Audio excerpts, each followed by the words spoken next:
राम राम सभी को। कैसे हैं आप सभी? उम्मीद करता हूं आप सभी बहुत अच्छे होंगे और अपनी तैयारी है वो बहुत अच्छे से कर रहे होंगे। दोस्तों, आज से हम आपके एचएसएससी ग्रुप डी एग्जाम्स के लिए अपनी उड़ान सीरीज है उसकी शुरुआत करने जा रहे हैं। और जो मैथ में आज हम पढ़ने वाले हैं वो मैथ के प्रीवियस ईयर क्वेश्चंस की क्लास नंबर फर्स्ट होने वाली है। उड़ान सीरीज के तहत प्रीवियस ईयर क्वेश्चंस की अपनी 5 क्लासेज आएंगी जिसमें आपके एचएसएससी के एग्जाम्स में पूछे गए मैथ के क्वेश्चंस हम करेंगे और उसके बाद हम मैथ में पढ़ने वाले हैं।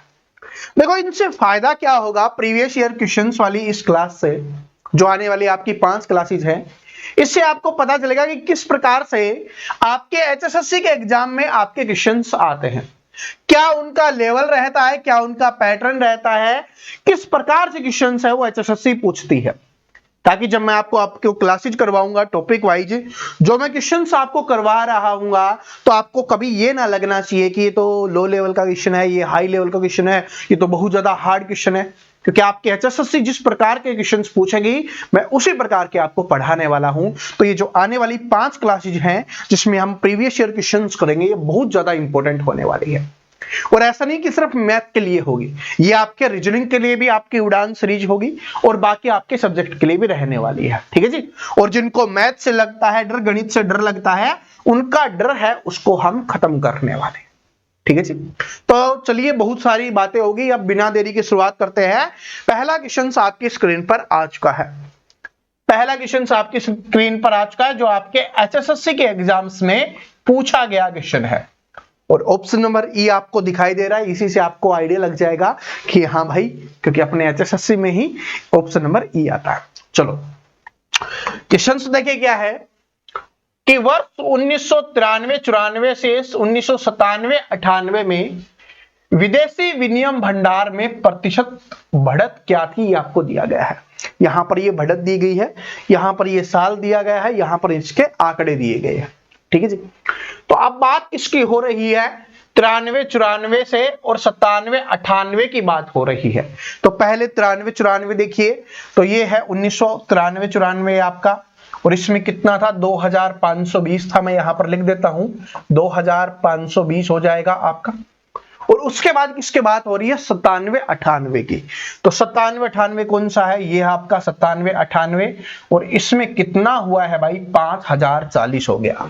कितना हो गया? 5040 हो गया। तो हमसे पूछा क्या है कि कितने प्रतिशत की बढ़त हुई है, ये अपने को बताना है। पहले कितना था? 2520, अब कितना हो गया? 5040 हो गया। तो 5040 में से 2520 माइनस कर लेंगे तो 2520 ही अपना निकल के आ जाएगा। यानी कि इतने की बढ़ोतरी हुई है। लेकिन हमसे यहां पर किस में पूछा है? प्रतिशत में पूछा है। देखो, प्रतिशत बढ़त हमें बतानी है। तो 2520 की बढ़त हुई है, कितने से हुई है? 2520 से, और प्रतिशत के लिए 100 का इस्तेमाल करें। इससे ये कैंसिल हो गया, कितना बच गया आपका? 100। तो कितने प्रतिशत की बढ़त हुई है भाई? 100% की बढ़त हुई है। ऑप्शन नंबर डी क्या हो जाएगा? करेक्ट आंसर हो जाएगा। ये मैंने बिल्कुल आपको समझाया है, वरना आप इतना किए बिना भी आपका इसका आंसर निकल सकता है। कैसे? जैसे ही आपको पता है कि भाई 2520 से 5040 हुआ है, और कितना बढ़ा है? 2520 ही बढ़ा है।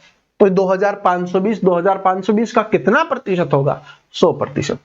क्योंकि मैंने बार बार ये बात बोली है कि कोई भी संख्या, कोई भी चीज, कोई भी वस्तु अपने आप में क्या होती है? 100% होती है। तो 2520 का कितना प्रतिशत होगा भाई? 100% होगा।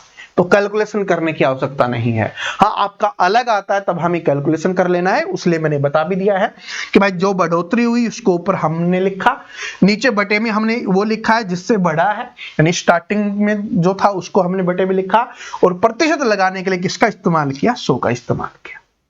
ठीक है जी, आराम से कर लोगे। अब मान लो इसके अलावा किसी और का पूछा होता, मान लो अब इसका पूछा होता कि 1993-94 से 94-95 में कितने की बढ़ोतरी हुई है, तो इसमें से हमें ये माइनस करना होता, जो आएगा उसको ऊपर लिखेंगे, बटे में 2520 लिखेंगे और गुना में 100 कर देंगे, हमारा आंसर निकल के आ जाएगा। देखो, अगर आप मेरी क्लास देख रहे हो तो आपको रटना नहीं है, क्वेश्चंस को कभी नहीं रटना, आपको सीखते हुए समझते हुए चलना है। जो आपके एग्जाम्स में आपको स्कोर करना है, क्योंकि आपका स्कोर होना बहुत ज्यादा इंपॉर्टेंट है। अगर आप पढ़ रहे हो मुझसे और आपका स्कोर नहीं हो रहा तो फिर मेरे पढ़ाने का कोई फायदा नहीं है। मैंने बाकी एग्जाम्स को छोड़कर आपके एचएसएससी के एग्जाम्स में पढ़ाने के लिए इसलिए आया हूं ताकि हमारे हरियाणा वाले स्टूडेंट का मैं कुछ हेल्प कर पाऊं, कुछ भला कर पाऊं। ठीक है जी, चलो आगे बढ़ते हैं, अगले क्वेश्चंस के ऊपर चलते हैं। बहुत ही अच्छा और बहुत ही इंपॉर्टेंट क्वेश्चन है। ये टॉपिक मैंने सीईटी के लिए बहुत प्यार से पढ़ाया था, आपको अभी दोबारा भी पढ़ाऊंगा। जैसे अपने ये 5 प्रीवियस ईयर क्वेश्चंस वाली क्लास समाप्त होती है, फिर टॉपिक वाइज क्लासेस हम स्टार्ट करेंगे। चलो क्वेश्चन नंबर दूसरा है अपना, किसका है कि एक साइकिल सवार एक 750 मीटर की दूरी को 2 मिनट 30 सेकंड में तय कर सकता है। साइकिल सवार की गति किलोमीटर प्रति घंटे में क्या होगी, यह हमें बताना है। बहुत ही अच्छा क्वेश्चन है और मैथ के क्वेश्चंस को सोल्व करने का तरीका होता है, क्वेश्चंस को अच्छे से पढ़ो, समझो कि इसमें क्या बोला गया है और निकालना क्या है। इसमें हमें दिया गया है कि भाई 750 मीटर की दूरी तय करता है और उसको तय करने में 2 मिनट 30 सेकंड का समय लगता है। लेकिन आपने तो समय, चाल और दूरी वाले में क्या पढ़ा है, या तो किलोमीटर प्रति घंटा पढ़ा है या आपने मीटर पर सेकंड पढ़ा है। तो आप इस मिनट को क्या सेकंड में बदल ले तो हमारे लिए आसान हो जाएगा, क्योंकि हमारे लिए आसान हो जाएगा क्योंकि हमें गति निकालनी है।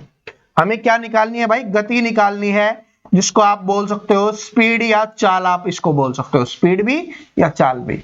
इसको निकालने का क्या फॉर्मूला होता है, इसको निकालने का फॉर्मूला होता है दूरी बटे में आपका क्या हो जाएगा, समय हो जाएगा।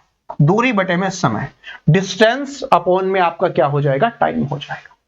तो दूरी हमें कितनी दी गई है, 750 मीटर की दी गई है, तो हमने यहां पर लिख दिया 750 मीटर की दूरी हमने लिख दी। अब बटे में समय लिखेंगे तो समय या तो सेकंड में लिखो या घंटे में लिखो। तो यहां पर इसको सेकंड बनाओ। 1 मिनट में कितनी सेकंड होती हैं, 60 सेकंड होती हैं। इतना तो सभी को पता है ना भाई, 1 मिनट में 60 सेकंड होती है, तो 2 मिनट में कितनी हो जाएंगी, 120 और 30 ये है तो कितनी हो जाएंगी, 150 सेकंड। तो 150 सेकंड आप बटे में लिखो।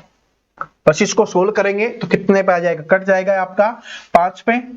तो स्पीड क्या आ जाएगी आपकी, 5 मीटर पर सेकंड आपकी स्पीड आ जाएगी, आपकी चाल आ जाएगी। लेकिन हमसे मीटर पर सेकंड में नहीं पूछा, हमें किलोमीटर प्रति घंटे में हमें बताना है। किलोमीटर प्रति घंटे में बताना है, तो मीटर पर सेकंड को किलोमीटर प्रति घंटे में बदलने के लिए मैंने क्या बताया था कि जब भी आपको मीटर पर सेकंड से किलोमीटर प्रति घंटे में बदलना हो तो 18/5 से गुना कर दो। 5 को आप 18/5 से गुना करते ही किलोमीटर प्रति घंटे में बदल जाएगी। 5 से 5 कैंसिल हो गया, तो 18 किलोमीटर प्रति घंटा क्या हो जाएगी, इसकी स्पीड हो जाएगी। तो option number C correct answer हो गया। जिनको नहीं पता ये कहां से आ गया, तो समय चाल दूरी वाला चैप्टर आप पढ़ लेना, ठीक है, लिख देना समय चाल दूरी या टाइम स्पीड डिस्टेंस लिखना और आगे लिखना प्रवीण कटारिया, आपको मिल जाएगा। इसी चैनल की प्लेलिस्ट पे देखोगे तो भी आपको मिल जाएगा। ठीक है जी, तो ऐसे आपको करना है। जब आपको मीटर पर सेकंड से किलोमीटर प्रति घंटे में बदलना होता है, यानी कि छोटे से बड़े पे आपको जाना होता है, तो बड़े के ऊपर लिखते हैं 18/5 से गुना करेंगे। लेकिन अगर आपको किलोमीटर प्रति घंटे से मीटर पर सेकंड में आना है, यानी छोटा बनाना है, तो फिर छोटे को ऊपर लिखेंगे 5/18 से गुना करेंगे। ठीक है, और इसके पीछे का लॉजिक भी मैंने बता रखा है, तो आप आराम से उस क्लास को देख लेना, वरना टॉपिक वाइज दोबारा पढ़ाऊंगा, उसमें देख सकते हो। यह है आपका अनुपात समानुपात वाले चैप्टर का बहुत ही आसान क्वेश्चंस, लेकिन अपने एचएसएससी के द्वारा बार बार पूछे जाने वाला क्वेश्चन है। ए और बी का अनुपात दिया गया है, बी और सी का अनुपात दिया गया है, और ए बी सी का अनुपात हमसे पूछा है। इसके लिए बड़ा सिंपल तरीका मैंने आप सभी को बताया हुआ है कि अगर हमसे ए बी सी का अनुपात हमसे पूछेगा तो ए बी सी लिखेंगे, ए के नीचे ए का अनुपात, बी के नीचे बी का अनुपात, सी के नीचे सी का अनुपात। तो सबसे पहले देखो ए बी का लिखा हुआ है 5:9, तो 5:9 हमने लिख दिया। उसके बाद बी सी का दिया हुआ है 4:7, तो बी के नीचे बी का और सी के नीचे सी का लिख दो। ठीक है। अब क्या करना है, दो तरीके बताए हुए हैं। एक तो अगर आपको नहीं पता तो आप डायरेक्ट इसके साथ वाला लिख दो, नीचे है तो नीचे के साथ वाला नीचे, ऊपर के साथ वाला ऊपर। अब इनको मल्टीप्लाई कर लो, आपका आंसर निकल के आ जाएगा। जैसे 5 चौके 20 तो यहां से 20 आ गया, 9 चौके 36 तो 36 आ गया, और 9 साते 63 तो 63 आ गया। तो 20 36 63 क्या हो जाएगा, आपका आंसर हो जाएगा ऑप्शन नंबर डी में ये दिया हुआ है। जो आप ऐसे नहीं लिखना चाहते हो तो आप क्या कर सकते हो, इसके सामने वाले को इससे गुना कर दो तो 5 चौके 20, फिर इसके सामने ये है तो इसको गुना कर दो तो 9 चौके 36, और इसको ये नहीं लिखा हुआ था, इसको और इसको गुना करोगे तो 9 साते 63, ऐसे भी कर सकते हैं। ठीक है, तो बिल्कुल सिंपल है। जिस जगह पे जगह खाली है ना, नीचे जगह खाली है तो इसके साथ वाला नीचे वाला लिख दिया, ऊपर जगह खाली थी तो ऊपर के साथ वाला लिख दिया, और आराम से मल्टीप्लाई कर लो, आपका आंसर निकल के आ जाएगा। ये मोस्ट रिपीटेड क्वेश्चन है लेकिन बहुत आसान है भाई, मोस्ट इंपोर्टेंट आप इसको लिख सकते हो। मोस्ट रिपीटेड क्वेश्चन है, HSSC के द्वारा पूछा गया क्वेश्चन है, जो पिछले एग्जाम्स में भी पूछा गया था। ऑप्शन नंबर ई से पता कर सकते हो। आगे बढ़ते हैं, अगला क्वेश्चन देखिए क्या है। ये क्वेश्चन स्टूडेंट को लगता हार्ड है लेकिन होता बहुत आसान क्वेश्चन है। थोड़ा सा अपने को दिमाग लगाना है, कैलकुलेशन करनी है, आराम से आंसर निकलेगा। लेकिन जो बोला है वही करना है, ज्यादा दिमाग नहीं लगाना। क्या बोला है, 450 का 28%, तो 450 लिख दिया हमने। का मतलब क्या है, गुना 28% हटाने के लिए क्या कर देंगे, बटे में 100 लिख देंगे। जब भी हमें प्रतिशत हटाना होता है तो बटे में 100 लिख देते हैं, जब भी हमें प्रतिशत लगाना होता है तो गुना में 100 लिख देते हैं। जैसे हमने वहां पर प्रतिशत लगाना था तो गुना में 100 किया था, यहां पर प्रतिशत हटाना है तो बटे में 100 लिख दिया। ठीक है, प्लस में 280 का मतलब गुना 45% हटाने के लिए बटे में 100 लिख देंगे। का मान ज्ञात कीजिए, अब इन सभी को सोल्व करके जोड़ दीजिए। तो देखो, आप इस 100 से 100 भी काट सकते हो, आराम से काटना चाहो तो काट देते हैं, यहीं पे उठ जाएगा आपका, क्योंकि दोनों तरफ है। ठीक है जी, दोनों तरफ है तो आप काट सकते हो, हैं दोनों तरफ है तो हमने काट दिया। चलो ऐसे करो आराम से, बड़े डरना नहीं है। देखो 0 से आपका 0 कैंसिल हो गया, 5 दूनी 10, 5 नीम 45, 2 से काटा 24 पे, ठीक है, सॉरी 2 से काटा 14 पे आएगा, 28 है ना, हाँ 2 से काटा 14 पे। इधर काटो 0 से 0, 5 दूनी 10, 5 नीम 45, और 2 से काटोगे तो भी ये कितने पे जाएगा, 14 पे। अब यहां पर कितना आ गया आपका, 14 गुना 9 प्लस में 14 गुना 9, दोनों को जोड़ के आप आंसर कर दीजिए। वैसे नहीं पता तो 10 को करते तो 90 और 36, 90 और 36 126, तो यहां से 126 आ गया, प्लस उधर भी 126 आ गया, कितना आ जाएगा 252, आपका क्या हो जाएगा, आंसर हो जाएगा 252। तो ऑप्शन नंबर ए क्या हो गया, आपका करेक्ट आंसर हो गया। डरना नहीं है, कोई घबराना नहीं है, बड़े आराम से आप जोड़ लीजिए, आराम से कर लीजिए। ठीक है जी, ये नीचे से नीचे वाला क्यों नहीं काटा, क्योंकि कुछ स्टूडेंट भागते हैं ऐसे कर देते हैं, है ना, क्योंकि मैंने काट के फिर बताया नहीं आपको, क्योंकि जब बराबर में होता है ना तब वो काट रहे होते हैं। यहां पर देखो प्लस में है, किसी संख्या को हमें जोड़ना है ना कि कम करना है। ठीक है जी, तो हमें बराबर में होता है ना तब नीचे से नीचे ऊपर से ऊपर हम काट रहे होते हैं, क्योंकि मैक्सिमम क्वेश्चंस में ये बराबर में दिया जाता है तो स्टूडेंट बस रट लेते हैं कि नीचे से नीचे वाला कट गया। तो आपको ये गलती नहीं करनी, ये मिस्टेक नहीं करनी, इसलिए मैंने आपको बताया। समझ में आ गया, आराम से कर लोगे, अब कोई दिक्कत नहीं है ना किसी को। चलो आगे बढ़ते हैं, और एक बात बता देता हूं, अगर आपको किसी भी क्वेश्चंस में प्रॉब्लम आए, वैसे तो कोई क्वेश्चंस में प्रॉब्लम मैं छोड़ूंगा नहीं, फिर भी अगर रह जाती है, आपको नहीं समझ में आती, तो कमेंट सेक्शन में बता देना, अगली क्लास में उस क्वेश्चंस को मैं दोबारा से समझा दूंगा, जो भी आपकी प्रॉब्लम है।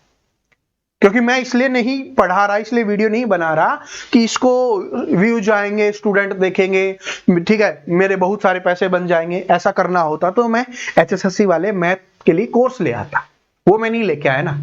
मेरा मकसद यही है कि आप सभी स्टूडेंट पढ़ें, सीखें और स्कोर करके आप सभी का सिलेक्शन हो।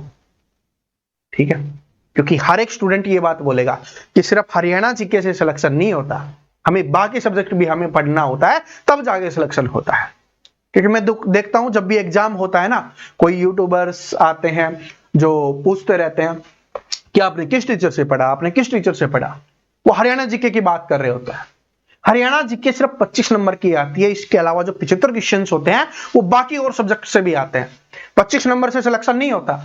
और ऐसा नहीं कि मैं भी आपको हरियाणा जीके नहीं करवा रहा, मैं भी आपके लिए हरियाणा जीके करवा रहा हूं, ताकि हरियाणा जीके में भी आपका कम स्कोर नहीं होना चाहिए। लेकिन जो मेन सिलेक्शन दिलवाता है, क्योंकि हरियाणा जीके तो हरियाणा वाले स्टूडेंट पढ़ते ही हैं, मेन सिलेक्शन दिलवाता है बाकी सब्जेक्ट में। अगर आप अच्छा स्कोर करते हो, मैथ में करते हो, रीजनिंग में करते हो, इंडिया जीके में करते हो, साइंस में आप करोगे, ठीक है जी, इस प्रकार से आप हिंदी इंग्लिश में करोगे, तब जाके आपका सिलेक्शन होगा। ठीक है, तो ये बात बोला करो। अब जब भी आपके सामने आए ना तो उनको बता देना कि भाई हाँ ठीक है, हरियाणा जीके हमने यहां से पढ़ा, ठीक है, लेकिन इसके अलावा भी जो सिलेक्शन हुआ है ना वो बाकी सब्जेक्ट के पढ़ने से भी हुआ है। ठीक है, साइंस के 15 क्वेश्चन आते हैं, मैथ भी आपका इतना ही आता है, रीजनिंग भी आपका इतना ही आता है, इंडिया जीके भी आपका इतना ही आता है। ठीक है, हिंदी इंग्लिश भी 10-10 क्वेश्चन आ रहे होते हैं, तो काफी ज्यादा वेटेज होता है। चलो, एक क्रय मूल्य विक्रय मूल्य का 96% है, तो लाभ प्रतिशत क्या होगा? ये HSSC में पूछा गया ट्रिकी क्वेश्चन है, जिसको स्टूडेंट देख के घबरा जाते हैं, इसकी उलझन में फंस जाता है बहुत आसान क्वेश्चन, हार्ड नहीं है, आसान क्वेश्चन है, लेकिन जो इसकी लैंग्वेज है उसमें स्टूडेंट फंस जाते हैं। देखो क्या है कि यदि क्रय मूल्य विक्रय मूल्य का 96% है, तो यानी कि विक्रय मूल्य 100% है, तो क्रय मूल्य कितना होगा? 96% होगा, है ना। ये क्या है? ये विक्रय मूल्य है, सेलिंग प्राइस है, ये कॉस्ट प्राइस है, क्रय मूल्य है। तो आप इसको मान सकते हो कि भाई विक्रय मूल्य कितना है? 100 है, और क्रय मूल्य कितना है? आपका 96 है। अब देखो क्या पूछा है हमसे कि लाभ प्रतिशत क्या होगा? 96 की वस्तु को 100 में बेचा जा रहा है, तो कितने का लाभ हुआ? 4 का, क्योंकि कम की वस्तु को ज्यादा में बेचा जा रहा है तो लाभ हुआ, और 100 में से 96 माइनस करोगे तो कितने का लाभ हुआ? 4 का। 4 का लाभ हुआ, प्रतिशत पूछा है, तो 4 का लाभ बटे में क्रय मूल्य 96 और गुना में 100, तब जाके आपका आंसर निकलेगा। अगर ये 100 होता तो 100 से 100 काट देते, 4% हो जाता, लेकिन ये 96 है, यानी 100 से थोड़ा सा कम है, तो ये 4 से थोड़ा सा ज्यादा होगा, तो 4 से थोड़ा सा ज्यादा ऑप्शन नंबर ए में ही दिया हुआ है, तो ऑप्शन नंबर ए ही क्या हो जाएगा? आपका यहां पर करेक्ट आंसर हो जाएगा। क्या बात समझ में आ गई? ये थोड़ा तरीका होता है कि आप जल्दी आंसर कैसे निकाल सकते हो, क्योंकि आपको पूरा पेपर करना होता है। क्योंकि मैं काफी स्टूडेंट को देखता हूं, सर जी हम तो पूरा पेपर पढ़ ही नहीं पाए थे, कर ही नहीं पाए थे, क्योंकि आपने देखा होगा जिस तरीके से पहले शिफ्ट का एग्जाम हुआ था, उसकी लैंग्वेज बहुत बड़ी थी। तो जैसे आप ट्रिक से करोगे ना, तभी आप पूरे पेपर को अच्छे से कर पाओगे, बाकी सब्जेक्ट के लिए भी आपके पास समय बच पाएगा। वरना आप सिंपल तरीका भी मैं बता देता हूं, वरना कुछ स्टूडेंट बोलेंगे सर जी तो रटाने वाला हो गया। देखो 4 से काटो, 4 से काटोगे तो 4 दूनी 8 और 4 चौके 16, उसके बाद और कट रहा है, 4 से कट रहा है, तो 4 से काटोगे तो किस पे? 4 6 की 24, 4 से काटोगे तो 25 पे, कितना आ गया? 25/6। अब 25/6 को यहां पर दशमलव में दिया हुआ है, तो 6 चौके 24, 1 बच गया, 6 कम 6, 4 बच गया, 6 छंगे 36, ठीक है, ये समथिंग चला जाएगा, तो ये आपका आ जाएगा 4.17% आपका आंसर हो जाएगा। इस प्रकार से अपने को करना है, ठीक है, बिल्कुल सिंपल तरीके से कर सकते हो, थोड़ा स्मार्ट बन के भी आप कर सकते हो, लेकिन ये स्मार्ट कब बनेगे? जब आप कंटिन्यू क्वेश्चंस को पढ़ते रहोगे, कंटिन्यू आप प्रैक्टिस करते रहोगे। तो टेंशन मत लो, प्रैक्टिस में आपको करवाता रहूंगा, अच्छे अच्छे क्वेश्चंस आपके लिए लाता रहूंगा, बस आप क्लास कंटिन्यू देखते रहना, ठीक है। चलो, क्या है कि ए, बी और सी ने 1,20,000, 1,35,000 और 1,50,000 क्रमशः निवेश करते हुए एक कारोबार शुरू किया। वार्षिक लाभ कितना है? 56,700 रुपए के एक वार्षिक लाभ से प्रत्येक का अंश ज्ञात कीजिए, यानी कि प्रत्येक को कितना रुपए मिलेगा ये हमें बताना है, और वो दशमलव में हमसे अनुपात में हमसे पूछा है, तो अनुपात में निकालेंगे। चलो, तो ए ने कितने रुपए लगाए? ए ने रुपए लगाए भाई यहां पर 1,20,000, तो आराम से हम लिख देंगे कितना आया 1,20,000। बी ने कितने रुपए लगाए हैं? बी ने लगाए हैं भाई 1,35,000 रुपए लगाए हैं। उसके बाद सी ने लगाए हैं 1,50,000 रुपए लगाए हैं। ठीक है जी, सारे एक साथ काम कर रहे हैं यानी कि सभी ने एक साथ लगाया, कोई बाद में या पहले नहीं आया, तो सभी का जो है वो बराबर रहने वाला है। अब पैसे के हिसाब से लगा लो, तो 3 जीरो से 3 जीरो से 3 जीरो हर जगह पे कैंसिल। उसके बाद कितने बजे आ रहा है? 15 से काटो, 15 अंठे 120, इसको 15 से काटोगे 15 नामा 135, और इसको 15 से काटोगे तो 15 धाया 150। तो जो इनका लाभ होगा वो 8:9:10 के अनुपात में बंटने वाला है। बस, तो हमसे यही पूछा था कि अनुपात है वो किस अनुपात में, जो उनका लाभ है किस अनुपात में मिलेगा, तो 8, 9 और 10। ठीक है, समझ में आया? लेकिन हो सकता है आपसे रुपए भी पूछ ले। देखो इस क्वेश्चन में तो रुपए नहीं पूछा, सिर्फ आपसे अनुपात पूछा है। ठीक है, तो हमने अनुपात निकाल दिया 8:9:10। लेकिन अगर आपसे पूछे कि ए को कितने रुपए मिलेंगे, बी को कितने रुपए मिलेंगे, सी को कितने रुपए मिलेंगे, किसी के का भी आपसे पूछ सकता है, तो सभी अनुपात को जोड़ लीजिए। 9 और 8 17 और 10 27, यानी कि 27 अनुपात का मान कितना है, लाभ में कितना मिला है आपको, 56,700 हो जाएगा आपका। ठीक है जी, कितना हो जाएगा, ये आपका हो जाएगा। आप एक अनुपात का मान निकाल लीजिए, एक अनुपात का मान निकालोगे तो 27 से डिवाइड कर देना, 27 दूनी 54, 27 से कम 27 यानी 2100 हो गया। अब किसी का भी पूछे, ए का पूछेगा 8 से गुना कर दो, बी का पूछेगा 9 से गुना कर दो, सी का पूछेगा 10 से गुना कर दो। ठीक है, बी और सी दोनों का भी पूछ सकता है कि बी और सी दोनों मिलकर कितना, तो 9 और 10 19 अनुपात से गुना कर दो। ए और बी का पूछे तो इन वाले अनुपात को जोड़ के गुना कर दो, ए और सी वाला पूछे तो इन दोनों के अनुपात को जोड़कर गुना कर दो। यानी कि कहने का मतलब है क्वेश्चंस कैसे भी पूछे आपको पता होना चाहिए। और देख लो, जो स्टूडेंट बोल रहे थे ना सर जी साझेदारी से क्वेश्चंस नहीं आते, क्योंकि ये टॉपिक मैंने पढ़ाया है, सीईटी में भी पढ़ाया था। ठीक है, और इसके क्वेश्चंस मैं हमेशा करवाता हूं, और ये देख लो आपके एग्जाम्स में आया हुआ क्वेश्चन है।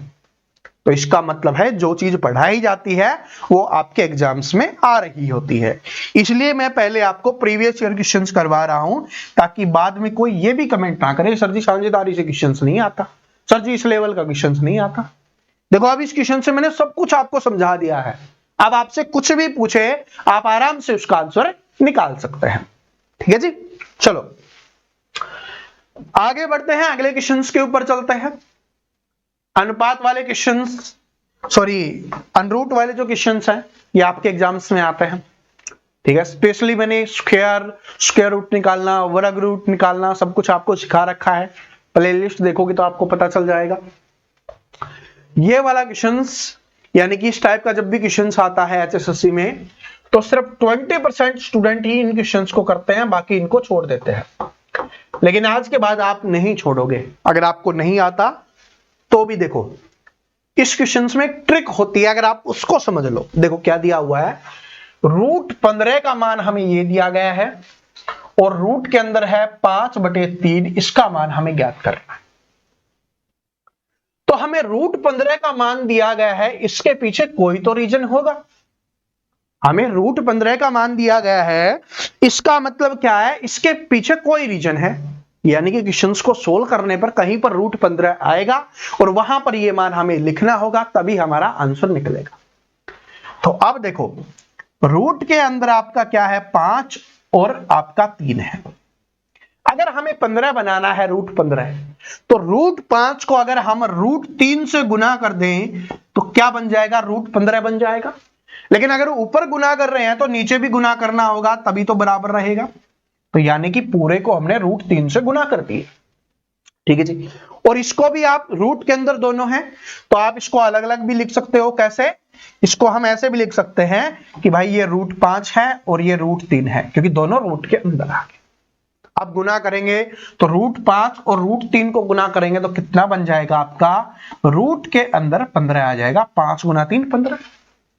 अब नीचे देखिए ये बटे में है, √3 को √3 से गुना करेंगे तो क्या बन जाएगा? आपका 3 बन जाएगा, क्योंकि आधी पावर को आधी पावर से गुना करते हैं तो पूरी पावर बन जाती। तो √3 को √3 से गुना किया, 3 बन गया। अब देखो √15 आ गया, बस इसका मान हमें लिखना है, इसका मान हमें लिखना है। तो इसका मान लिखेंगे तो कितना आ गया? 3.88 है और इसके बटे में 3 है। भाग दे दीजिए, आपका आंसर आ जाएगा। 1 दशमलव समथिंग आएगा, 1 दशमलव समथिंग इसी में लिखा हुआ है, तो ऑप्शन नंबर से करेक्ट आंसर हो जाएगा। देखो दिमाग लगाने की आवश्यकता ही नहीं है, थोड़ा सा कॉमन सेंस का इस्तेमाल करो कि भाई 3 दशमलव कुछ है, उसको अगर हम भाग करेंगे 3 से तो 1 दशमलव कुछ आएगा, क्योंकि 3 एकम 3 तो हो गया, लेकिन जो बचा हुआ है वो समथिंग आएगा। तो 1 दशमलव समथिंग सिर्फ इसी ऑप्शन में है, बाकी देख लो किसी ऑप्शन में नहीं है। तो यही क्या हो गया? आपका आंसर हो गया। बिल्कुल करेक्ट आंसर है ये। ठीक है, अब समझ में आ गया रूट वाले क्वेश्चंस को कैसे करोगे, कि भाई हमें हिंट दी गई है कि कहीं ना कहीं √15 आएगा, और यहां पर √15 कब बन सकता है? जब हम यहां पर क्या कर दे भाई, कि इसको √3 से गुना कर दे, √5 को √3 से गुना करेंगे तब जाके √15 आएगा। वही हमने किया। अगर ऊपर गुना कर रहे हैं तो नीचे भी करना होगा, क्योंकि बैलेंस करना है, बराबर करना है, ताकि √3 से √3 कट जाए तो कोई फर्क ना पड़े। ठीक है जी, हम बेवजह ही थोड़ी ना। ठीक है, तो इस प्रकार से अपने को ध्यान रखना है, इंपॉर्टेंट क्वेश्चन है। अब आराम से कर लोगे, जब एग्जाम में आएगा समझ में आ गया, हिंट मिल गई। और अभी तो बहुत सारे क्वेश्चंस करवाऊंगा आने वाले समय में। ठीक है, चलो आगे बढ़ते हैं। अगला क्वेश्चन देखिए क्या है, ये भी बहुत अच्छा क्वेश्चन है कि 30 से 50 के बीच की सभी अभाज्य संख्याओं का औसत ज्ञात कीजिए। किसके बात हो रही है? 30 से 50 के बीच की अभाज्य संख्याओं की बात हो रही है। तो अभाज्य संख्याएं कौन सी होती है? वो संख्याएं जो 1 से और स्वयं से भाग होती हैं, उन्हीं को अभाज्य संख्याएं बोला जाता है। तो 30 तो भाई क्या है? आपकी अभाज्य संख्या नहीं है, क्योंकि वह 3 से भी भाग होती है, 10 से भी होती है, 30 से भी होती है, 1 से भी होती है। सिर्फ 2 से होनी चाहिए, या तो खुद से या 1 से। तो फिर कौन सी हो जाएगी? 31। एक तो आपकी 31 हो गई। उसके बाद देखो 32, 33, 34, 35, 36, 37, फिर आपकी आ जाएगी 37। उसके बाद क्या आ जाएगा? आपका 41। और सोचो 41 के बाद कौन सी है? 42 है, वो भी भाग होती है, 43 नहीं होती। तो 43, फिर उसके बाद 44 होती है, 45 होती है, 46 भी होती है, 47, बस। उसके बाद 48, 49, 50, तो ये सारी होती हैं। तो ये क्या हो गई? 30 से 50 के बीच की अभाज्य संख्याएं हो गई। लेकिन हमें संख्याओं का नहीं बताना, हमें बताना है उन संख्याओं का औसत। औसत क्या होता है? आंकड़ों का योग बटे आंकड़ों की संख्या। तो औसत निकालेंगे, आंकड़ों का योग करना है, मतलब इन सभी को जोड़ना है, और बटे में इनकी संख्या लिखनी है। 1, 2, 3, 4, 5 है, तो बटे में तो हमने 5 लिख दिया। बटे में क्या लिख दिया भाई? हमने 5 लिख दिया। ऊपर अब इन सभी को जोड़ के लिखना है। तो जोड़िए, पहले इकाई का अंक जोड़ लेते हैं। 7 1 8, 8 1 9, 9 और 3 12, और 12 और 7 कितना हो गया? 19 हो गया। तो 9 आ गया, 1 असल हो गया। 1 और 4 5, 5 4 9, 9 और 4 13, 13 और 3 कितना हो गया? 16, और 16 और 3 19, यानी कि 199 बटे 5 आ जाएगा। अब डिवाइड कर दीजिए। 5 3 15, क्योंकि 5 चौके 20 तो नहीं जा रहा, तो 5 3 15 हो गया। 5 3 15, 4 49 बच गया आपका। तो 5 नीम 45 हो गया, फिर आपका 4 बच गया, यानी ये आपका हो जाएगा। ठीक है जी, 39.8, यानी 39.8 आपका यहां पर आंसर हो जाएगा। ठीक है, पूरा करने की आवश्यकता नहीं होती है। हर चीज को छोटे बच्चों की तरह मत समझो। अब आप सरकारी नौकरी की तैयारी कर रहे हो, तो 39 आते ही आपने देखा किसी और ऑप्शन में है ही नहीं। अगर मान लो किसी और ऑप्शन में होता तब तो हमें आगे करना होता।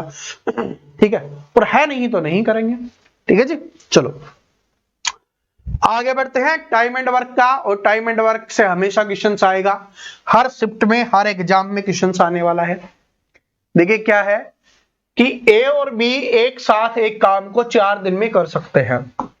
तो ए और बी है, एक काम को 4 दिन में कर सकते हैं। ए अकेला उसी काम को 12 दिन में कर सकता है, तो ए अकेला उस काम को 12 दिन में कर सकता है। तो हमसे पूछा है बी उस काम को कितने दिन में करेगा। ये तो सबसे आसान क्वेश्चन है। सबसे पहले इसका एलसीएम लेंगे, जो टोटल वर्क होगा 12 आ गया। क्षमता निकालेंगे तो 4 × 12 है, 12 एकम 12। तो ए एक काम करता है, ए और बी दोनों मिलकर 3 काम करते हैं। तो बी एक दिन में कितना काम करेगा, 2 काम करेगा। तो टोटल काम कितना है, 12। एक दिन में 2 काम कर रहा है, तो 12 काम को करने के लिए उसको कितने दिन का समय लगेगा भाई, 6 दिन का समय लगेगा। तो ऑप्शन नंबर बी क्या हो जाएगा, आपका यहां पर करेक्ट आंसर हो जाएगा। ठीक है जी, तो समझ में आ गया। लेकिन लिख लेना, टाइम एंड वर्क से चाहे इजी क्वेश्चन चाहे हार्ड क्वेश्चन आए, आपके एग्जाम्स में आएगा जरूर। तो ये इस क्लास में हमने इस क्वेश्चन को किया है, अगले क्लास में और आया हुआ अच्छे लेवल का क्वेश्चन कर लेंगे। हर लेवल से पेपर बनता है, मैं बार बार बता चुका हूं कि इजी लेवल के क्वेश्चंस भी आपके एग्जाम्स में आएंगे, मॉडरेट लेवल के क्वेश्चंस भी आएंगे, और हार्ड या आप बोल सकते हो अच्छे लेवल के क्वेश्चंस भी आने वाले हैं। तो सभी की हमें तैयारी करनी होती है। ठीक है जी, तो ये वाला क्वेश्चंस आप सभी के लिए होमवर्क क्वेश्चन है, बहुत अच्छे लेवल का क्वेश्चन है। तो आप सभी इसका आंसर करके कमेंट में बताएंगे। जिनको आता है अच्छी बात है, जिनको नहीं आता कोई टेंशन लेने की आवश्यकता नहीं है। जो हमारी कल अगली क्लास होगी उसमें इस क्वेश्चंस को मैं आपको करवा दूंगा। ठीक है, ये आपके लिए है, ताकि आपको ये पता चले कि रियल में प्रीवियस ईयर क्वेश्चंस करने के क्या फायदे होते हैं, क्या आप उनको सोल्व कर पा रहे हो। क्योंकि जब आपने ये क्लास देखी ना, तो आपको लगा होगा सर जी ये तो हम कर लेते हैं, इतने आसान क्वेश्चन है सर जी, है ना। सर जी ऐसे नहीं होता बच्चों। ठीक है, जब करने लगोगे ना तब आपको पता चलेगा कि रियली में क्या है। ठीक है, तो सभी देखते हैं, कमेंट करके बताना कि किस किस को ये आता है, ये हमें पता चल जाएगा। और नहीं आता तो ये कमेंट कर देना कि सर जी नहीं आता, ताकि अगले क्लास में इस क्वेश्चंस को मैं आपको सोल्व जरूर करवा। ठीक है, आज वाली क्लास कैसी लगी कमेंट करके जरूर बताना। क्वेश्चन समझ में आए या नहीं आए ये भी जरूर बताना है। ठीक है जी, और कोई भी आपको प्रॉब्लम है वो भी कमेंट करके जरूर बताएं। डेली आपको ये शाम को अपनी 6 बजे है ना डेली क्लास मिलने वाली है, उड़ान सीरीज की डेली 6 बजे आपको क्लास मिलेगी। ठीक है जी, जब तक आपके ऑनलाइन फॉर्म स्टार्ट नहीं हो जाते तब तक सिर्फ आपकी डेली 6 बजे क्लास आएगी। उसके बाद जब ऑनलाइन फॉर्म स्टार्ट हो जाएंगे उसके बाद और चीजें भी आपके लिए ऐड कर दी जाएंगी। ठीक है, और जो स्टूडेंट नया आया है चैनल को सब्सक्राइब करके बेल आइकन को प्रेस कर लेना। मिलते हैं नेक्स्ट वीडियो में, तब तक हंसते रहिए, मुस्कुराते रहिए, पढ़ते रहिए। जय हिंद, जय हरियाणा, जय हरियाणा।